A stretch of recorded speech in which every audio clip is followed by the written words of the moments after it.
Now, let me ask, how many of you have studied a new language, not the language you grew up speaking? Show hands. All right, okay.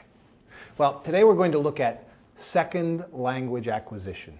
That is, learning a second language. And one question that linguists like myself have tried to answer for many years is, why is it considerably easier for kids to learn a second language than adults? And we're going to look at a few different theories about this. First, we'll look at a theory that says there's a critical period or phase or ideal time in life for language learning. And then we'll talk about other factors such as the learning environment, attitude, and motivation. Now, from the show of hands, I see that many of you have had your own personal experience with language learning, and I have recently too. I started studying Mandarin Chinese, Putonghua, this last year. And so I've been going to class, listening to language CDs, and I'm learning, but it's tough. It's tough to learn a new language. And then today I went into my son's class, and he's in first grade now, and one of my son's friends, 𝐿𝐿, he goes by Stephen now, he just moved here last fall from China. And when he first came into the class, he didn't speak a word of English. I mean, not one word. But now he's talking away in English, not always perfectly, but very easily, very fluent. And I'm like, wow, this is so unfair. We've both been studying a new language for the same amount of time, but he's learning it so much more quickly. And this is, in fact, something that linguists are very interested in, understanding this difference between how kids and adults learn a new language. Now, one explanation is that there's a critical period for language learning. And this theory was first introduced in the 1960s by a linguist named Eric Lenneberg. And Lenneberg's theory says that during childhood, language learning is very easy. Basically, our brains are just ready for language learning. But later, starting in adolescence and as we get older, our brains change.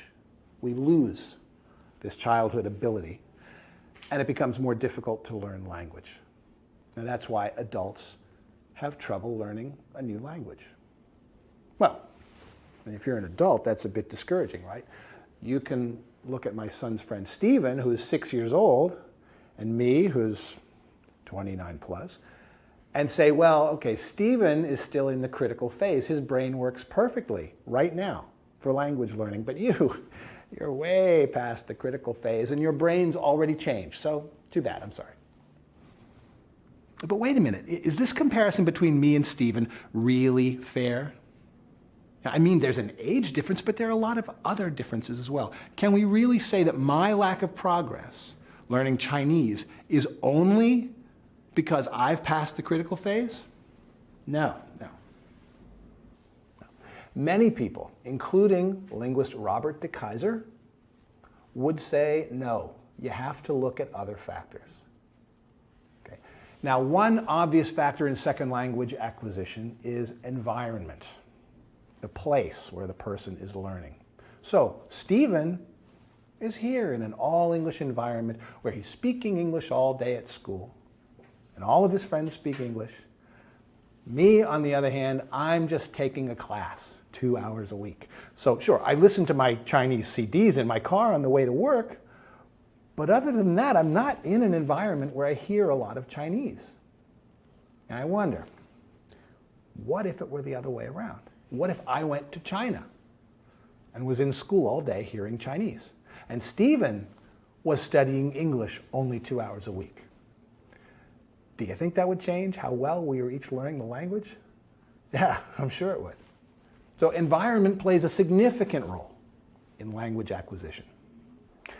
Another factor in second language acquisition is a person's attitude about learning the new language. How do you feel about learning? Now, when I was watching Stephen in the classroom playing with his friends, it was clear he didn't feel at all embarrassed about his English language abilities. He can't speak perfectly yet, but when he made a mistake, he didn't care. Neither did his friends. They just kept on playing. Me, on the other hand, I find it very difficult to speak Chinese when I'm not sure what I'm saying. I get very nervous and embarrassed. And as a result, I don't practice speaking as much as I should. So clearly, a person's attitude about learning is very important in acquiring a second language. Finally, the last factor we'll look at is motivation. Okay, why is the person learning the language? Now, Stephen is probably very motivated to learn English. All his friends speak it, so he needs to learn it in order to play with them. I, on the other hand, want to learn Chinese, but I don't need to. So we're both motivated to learn, but perhaps my motivation isn't quite as strong. All right, so what do we understand about second language acquisition? Well, there does seem to be a critical period in childhood when language learning is much easier, but it's important to look at all the factors, and there are several, including environment, attitude, and motivation, which help decide if someone is going to be a successful language learner. As for me, I'm not ready to give up on Chinese just yet.